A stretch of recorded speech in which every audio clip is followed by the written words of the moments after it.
Good day, everyone. It's a pleasure to connect with all of you today. This session focuses on operationalizing the product to market framework. Our goal is to establish a cohesive strategy across our region, including India and China, to ensure seamless alignment not just in technical aspects but across all projects. This framework is designed to enable our program lead and digital architect to collaborate effectively with the head of digital governance and delivery. Through this collaborative effort, we will ensure comprehensive governance, meticulous tracking, and robust reporting mechanisms are in place. By aligning our regional efforts, we aim to enhance our operational efficiency and drive our projects to successful completion. Thank you for your attention, and let's dive into the details of this strategic initiative. Why is this essential? We recognize the need to significantly enhance how we deliver projects, ensuring collaboration and avoiding silos. Most importantly, we aim to maximize the ROI from our efforts.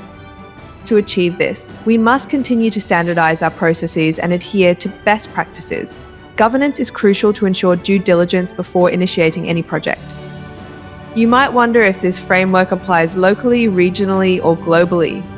This framework is intended for regional application. However, it aligns with global standards where the PMO and governance teams collaborate to synchronize frameworks.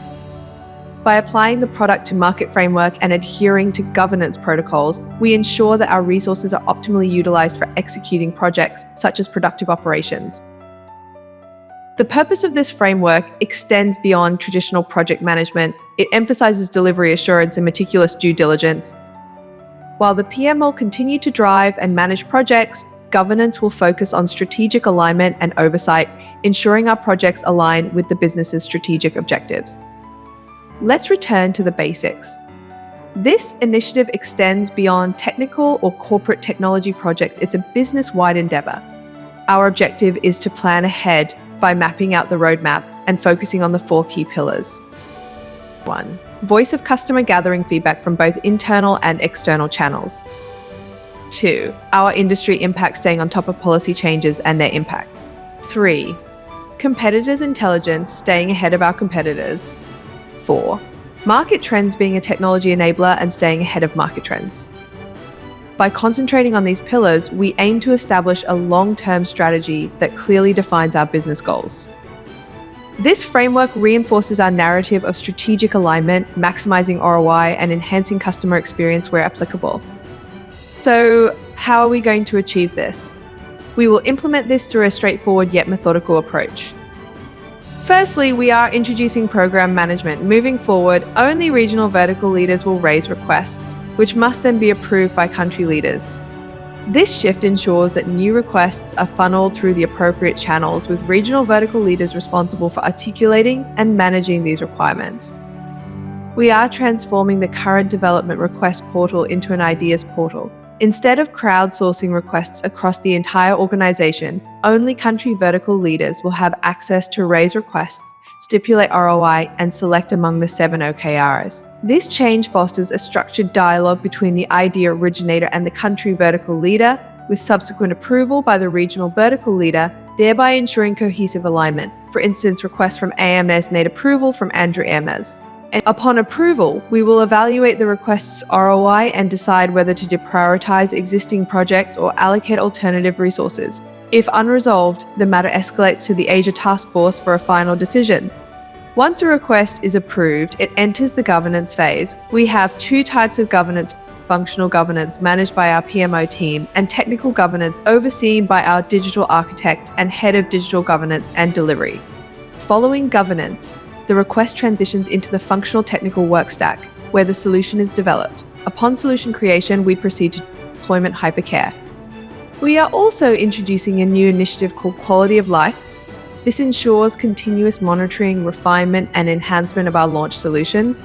Quality of Life encompasses several components and involves ongoing feedback from product managers and digital adoption managers to assess feasibility and integrate improvements into the roadmap.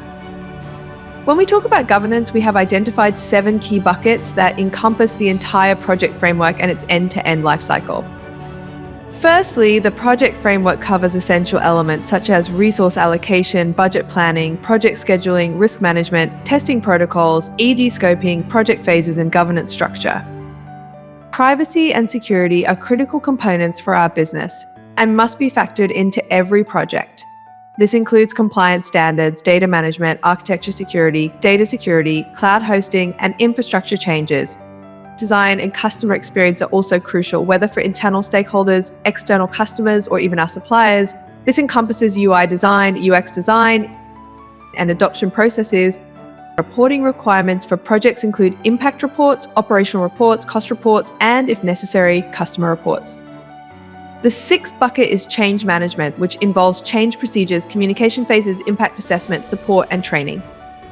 Lastly, quality of life ensures that we maintain high standards post-deployment.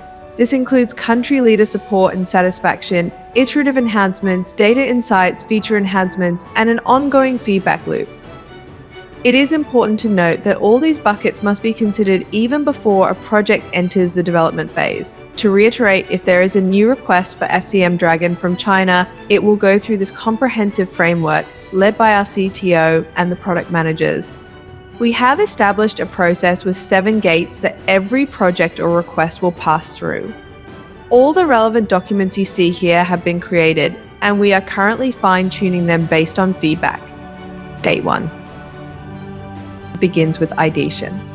This phase involves moving up to vertical approval, where the feasibility and ROI are assessed by the governance team. If the governance team is satisfied with the details, the request advances to the program governance meeting with the verticals. At the program governance meeting, Gate 2, we discuss resourcing, cost validation, and the RESI chart. An essential aspect for the business in terms of projects is risk specification. Whether the risks are addressed immediately or at a later date, the key message here is that from the start of the project, we identify potential risks and develop strategies accordingly. Before moving on to the functional specification and design, the success matrix must be agreed upon between Gate 3 and Gate 4. We focus on functional specification, design, development, and testing. During this phase, we also start preparing for change management and communication based on what success looks like. Gate 5 is all about deployment and keeping relevant stakeholders informed of the changes. At Gate 6, the solution needs to be signed off. This involves bringing together all relevant stakeholders to ensure everyone is aware of and agrees with the deployment plan.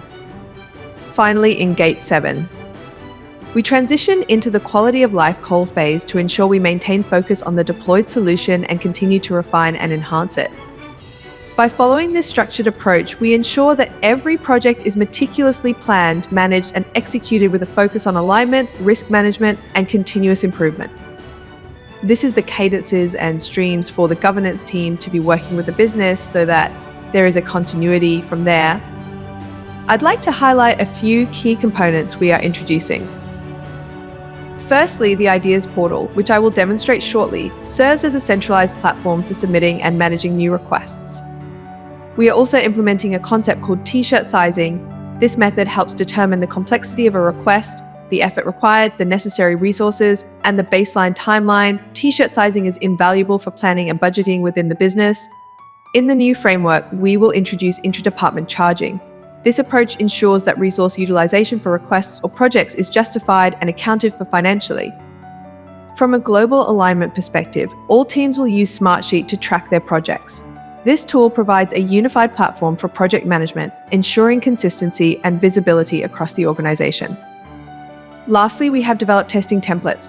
These templates include all relevant details to ensure standardization and alignment across verticals, facilitating a cohesive approach to solution testing and implementation. How is this managed by the various regions? We are managing and tracking India's work stack in terms of a functional roadmap in a Smartsheet.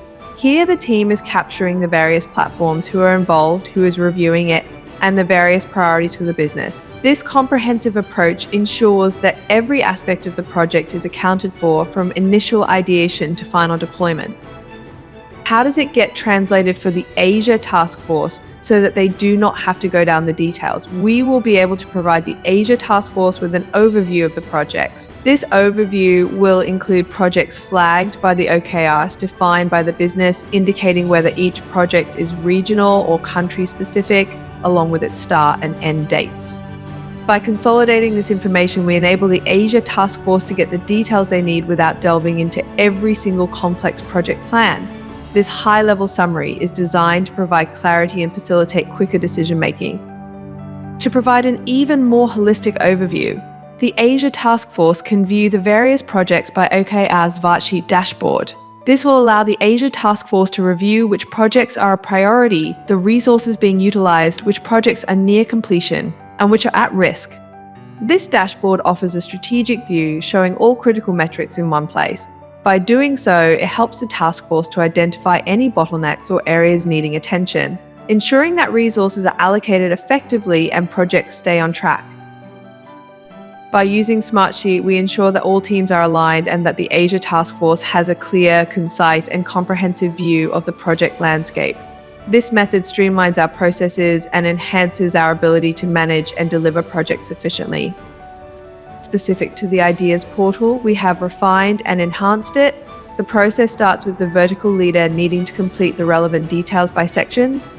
This includes specifying whether it's a new request or change request, the region or regions the request is for, the platform needed for the solution, whether it's internal or customer-facing, the reason for the request, the proposed implementation date, detailed description of the request, and the priority of the request.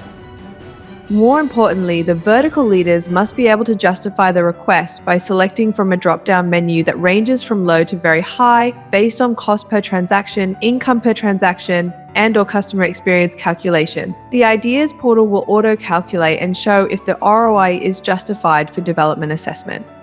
If the ROI is not justified, the country leader or vertical country leader must present during the program governance meeting to explain why this request should proceed. Lastly, a governance checklist must be completed to help the team understand what level of governance is required based on the 7 buckets. This ensures that all necessary governance steps are identified and adhered to from the outset.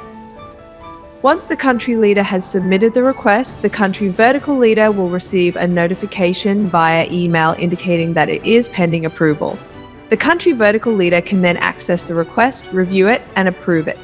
Once the request is successfully completed and approved by the country vertical leader, it will then be handed over to Corp Tech for evaluation.